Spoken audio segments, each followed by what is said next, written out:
नमस्कार मित्रों, RV IAS PCS classes में आप सभी का हार्दिक स्वागत है। आज हम सिंधु घाटी सभ्यता पर चर्चा करेंगे। सभी प्रतियोगी परीक्षाओं में यह बहुत महत्वपूर्ण टॉपिक है। हिस्ट्री वैसे भी सभी प्रतियोगी परीक्षा में पूछा जाता है, जो कि सिंधु घाटी सभ्यता का यह सब्जेक्ट प्रारंभिक परीक्षा से लेकर मुख्य परीक्षा में बहुत लाभदायक है। सिंधु घाटी सभ्यता का दूसरा नाम हड़प्पा सभ्यता भी है। देखिए, सिंधु घाटी सभ्यता, हड़प्पा सभ्यता। यह सिंधु घाटी सभ्यता क्यों कही जाती है? क्योंकि सिंधु नदी के आसपास का यह क्षेत्र है, इसीलिए इसका नाम सिंधु घाटी सभ्यता कहा जाता है। वहीं इसका विस्तार 12,99,600 वर्ग किलोमीटर है, ये याद रखिएगा। सिंधु घाटी सभ्यता के जो सबसे उत्तरी छोर, सबसे दक्षिणी छोर, सबसे पूर्वी छोर और सबसे पश्चिमी छोर यह पूछा जाता है। सबसे उत्तर में मांडा है, जो कि कश्मीर में स्थित है। किस नदी के किनारे? चेनाब नदी के किनारे। देखिए, चेनाब नदी लिखी हुई है। वहीं दक्षिण में दायमाबाद है, महाराष्ट्र में दायमाबाद स्थित है। यह प्रवरा नदी के किनारे है। ठीक है।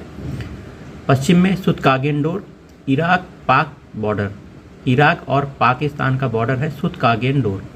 दास्त नदी के किनारे है। किस नदी के किनारे? दास्त नदी। वहीं आलमगीरपुर मेरठ में है, पूर्वी क्षेत्र है, हिंडन नदी के किनारे। ठीक है।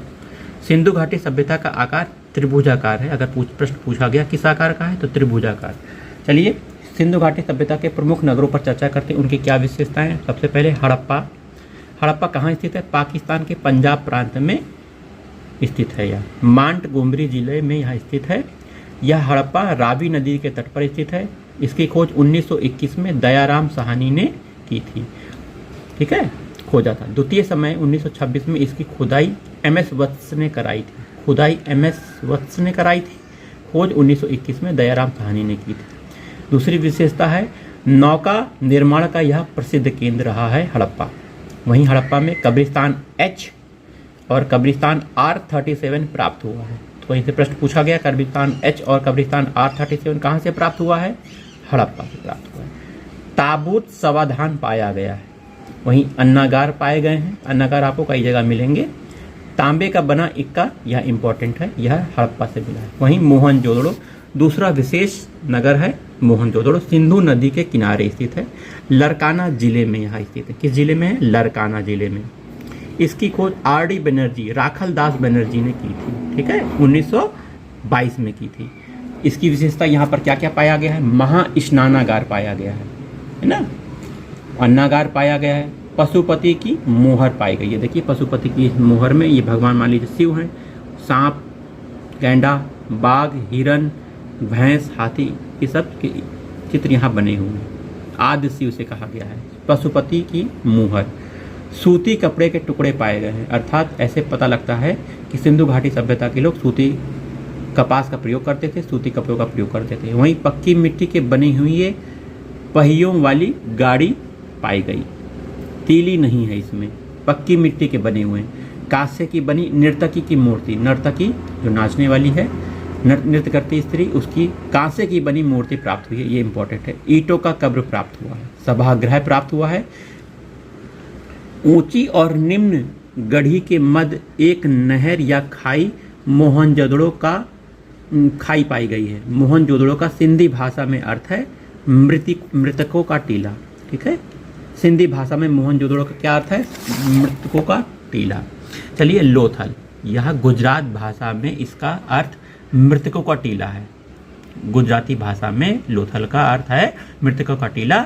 गुजरात के सरगवाला जिले में, अहमदाबाद जो में है, भोगवा नदी के तट पर खंबात की खाड़ी में यह लोथल स्थित है। लोथल की खोज और खुदाई, देखिए, खोज और खुदाई एक ही आदमी ने की थी, RSR राव ने करवाया था। यहाँ से ईंटों का बना कृत्रिम बंदरगाह पाया गया है। तो कहाँ से कृत्रिम बंदरगाह पाया गया है? या लोथल से पाया गया है। लोथल कृत्रिम बंदरगाह पाया गया है। भोगवा नदी के तट पर यह स्थित है। भोगवा नदी के तट पर स्थित है। वहीं लोथल में अग्नि वेदिकाएं पाई गई हैं। चावल की भूसी पाई गई है। इससे प्राप्त पता चलता है कि सिंधु घाटी के लोग चावल का प्रयोग करते थे। फारस की मोहरें पाई गई हैं। फारस की मोहरें प्रमाण से यहाँ में प्रमाण मिलता है कि विदेश से भारत का व्यापार होता था। सोने के मन के पाए गए हैं, मन का निर्माण कारखाना पाया गया है, दोहरा समाधान पाया गया है, दो लोग को एक साथ दफनाने का। इसका अर्थ ये होता है कि शायद सती प्रथा वहाँ पे प्रचलित होगी। एक कब्र में आदमी के साथ कुत्ता दफनाया गया है, चालाक लोमड़ी और कौवे की कहानी पाई गई है। वहीं यहाँ विशेष नोट दिया गया है, भारत में चावल का प्राचीन साक्ष्य इलाहाबाद के नवपाषाण स्थल कोल्डी हवा, देखिए कोल्डी हवा लिखा है, से प्राप्त हुआ है चावल का प्राचीनतम साक्ष्य। चलिए कालीबंगा, इस पर आ जाते हैं। अगला स्थल है कालीबंगा। यह कालीबंगा हनुमानगढ़ गंगानगर राजस्थान में स्थित है। इसकी खोज अमलानंद घोष, A.N. घोष तथा खुदाई V.K. थापर ने की थी। यह घग्घर नदी के तट पर स्थित है। किस नदी के तट पर? घग्घर नदी के तट पर। कालीबंगा की विशेषता है, लकड़ी की नालियाँ प्राप्त हुई हैं, जुता हुआ खेत प्राप्त हुआ है।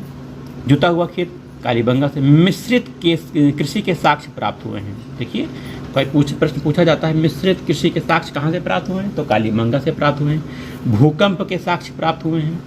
अग्नि वेदिकाएँ प्राप्त हुई, हाथी के दांत का बना कंघा प्राप्त हुआ है। बेलनाकार मोहर प्राप्त हुई है। प्रश्न पूछा जा सकता है, बेलनाकार मोहर कहाँ से प्राप्त हुई है? कालीबंगा से प्राप्त हुई है। तांबे की चूड़ियाँ और लकड़ी का हल प्राप्त हुआ है। अगला स्थल है चन्हूदड़ो।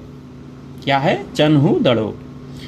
चन्हूदड़ो पाकिस्तान के सिंध प्रांत में सिंध नदी के तट पर स्थित है। किस नदी के तट पर? सिंध नदी के तट पर स्थित है। मोहनजोदड़ो से 80 किलोमीटर दक्षिण में यह चन्हूदड़ो स्थित है। इसकी खुदाई एवं खोज N.G. मजूमदार और मैके ने करवाई थी।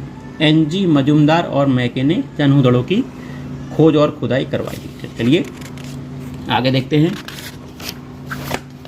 यहाँ पर हमको दवात प्राप्त हुआ है, स्याही रखने का डब्बा दवात। मन का निर्माण का कारखाना प्राप्त हुआ है। वहीं प्रश्न पूछा गया कि औरतों के ब्यूटी पार्लर का सामान कहाँ से प्राप्त हुआ है? प्राचीनतम साक्ष्य कहाँ है? तो चन्हूदड़ो आप बोलेंगे। लिपस्टिक, काजल, सुरमा, फेस पाउडर, कंघा, रेजर, ये सब मेकअप का सामान है जो कि चन्हूदड़ो से प्राप्त हुआ है। यहाँ पर ऊंचे और नीचे विभाजन नहीं है, ऊंचा नीचा विभाजन नहीं है। गढ़ी के साक्ष्य नहीं मिले हैं। यह प्रश्न पूछा किस स्थल पर गढ़ी के साक्ष्य प्राप्त नहीं हुए? आप बताएंगे चन्हूदड़ो से। वहीं अगला स्थल है सुतकागेनडोर। कौन सा है? सुतकागेनडोर। यह मकरान तट पर स्थित है, दक्षिणी बलूचिस्तान। किस नदी के तट पर? दास्त नदी के तट पर स्थित है। ठीक है, मकरान तट पर। इसकी खोज और उत्खनन ऑरेल स्टाइन ने कराई थी। Aurel Stein. यहाँ पर तांबे की कुल्हाड़ी प्राप्त हुई है। तांबे की कुल्हाड़ी अर्थात लोहा यहाँ पे प्राप्त नहीं हुआ था, इसलिए तांबे की कुल्हाड़ी प्राप्त हुई है। धौलावीरा इंपॉर्टेंट है, गुजरात के कच्छ में स्थित है। इसकी खोज जगतपति जोशी ने की थी धौलावीरा की, तथा उत्खनन S.R. बिष्ट ने कराया था। धौलावीरा की बात कर रहे हैं। नेक्स्ट, यहाँ पर ऊपरी नगर, मध्य नगर और निम्न नगर में यह विभाजित है। कौन? धौलावीरा। स्टेडियम की प्राप्ति यहीं से हुई है, गुजरात के धौलावीरा से। स्टेडियम। भैंस की हड्डी के बना स्केल प्राप्त हुआ है। जल प्रबंधन व्यवस्था प्राप्त हुई है। सबसे बड़ा अभिलेख धौलावीरा में मिला। पूरा शहर गुलाबी रंग से रंगा हुआ है। अगर यह प्रश्न पीसीएस में पूछा गया आपसे कि कौन सा सिंधु घाटी सभ्यता का नगर गुलाबी रंग से रंगा हुआ है, आप बताएंगे धौलावीरा। नेक्स्ट, सुरकोटदा।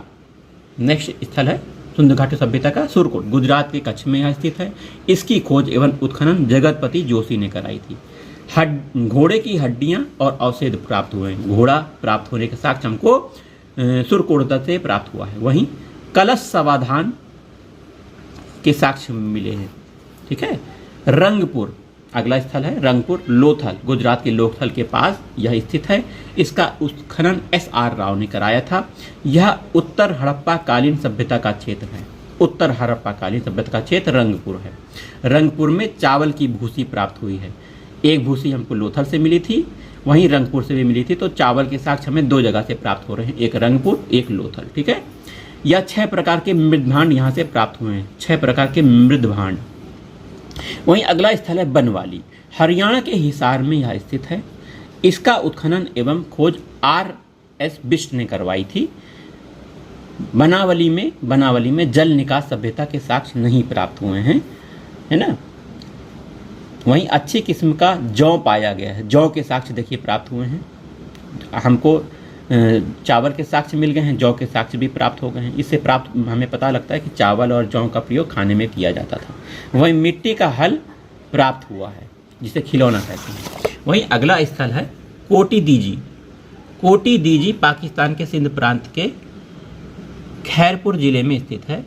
प्रस्तर के वाणाग्र प्राप्त हुए, पीपल की पत्ती प्राप्त हुई है। ठीक है। रोपड़, रोपड़ रूपनगर सतलज नदी के किनारे स्थित है। यह पंजाब में स्थित है। इसकी खोज यज्ञदत्त शर्मा ने की थी। रोपड़ की कहाँ स्थित है? पंजाब के रोपड़ सतलज नदी के किनारे। रोपड़ में नई प्रकार के मृदभांड प्राप्त हुए हैं। वहीं रोपड़ में गहने प्राप्त हुए। आलमगीरपुर जो कि सबसे पूर्वी स्थल है, मेरठ जिले में स्थित है, हिंड नदी के किनारे स्थित है। मेरठ में इसकी खोज पंजाब विश्वविद्यालय ने कराई थी। ठीक है। अब बालाकोट में आ जाते हैं। बालाकोट कराची के पास स्थित है। बालाकोट समुद्री व्यापार का केंद्र होता था, जैसे हमारा लोथल वैसे बालाकोट। यहाँ के मकान बहुत बड़े होते थे, बाथरूम बहुत बड़ा होता था। ठीक है। सीप निर्माणशाला प्राप्त हुई है बालाकोट से। वहीं अगला स्थल है देसलपुर, गुजरात में स्थित है देसलपुर। इसकी खोज पीपी पांड्या ने कराई थी। देसलपुर गुजरात में है, इसकी खोज पीपी पांड्या ने कराई थी। बहुत बड़ा किला यहाँ से देसलपुर से प्राप्त हुआ है। ठीक है। वहीं अगला है बड़ा गांव और अम्बाखेड़ी। बड़ा गांव और अम्बाखेड़ी सहारनपुर उत्तर प्रदेश में है। यह मस्कारा नदी के तट पर स्थित। किस नदी के तट पर स्थित है? मस्कारा नदी। चलिए, सिंधु घाटी सभ्यता के नगर आपने देख लिए और इनकी विशेषताएं देख ली। यह बहुत इंपॉर्टेंट वीडियो प्रारंभिक परीक्षा, मुख्य परीक्षा के लिए है। जय जय राधा वल्लभ, श्री हरिवंश।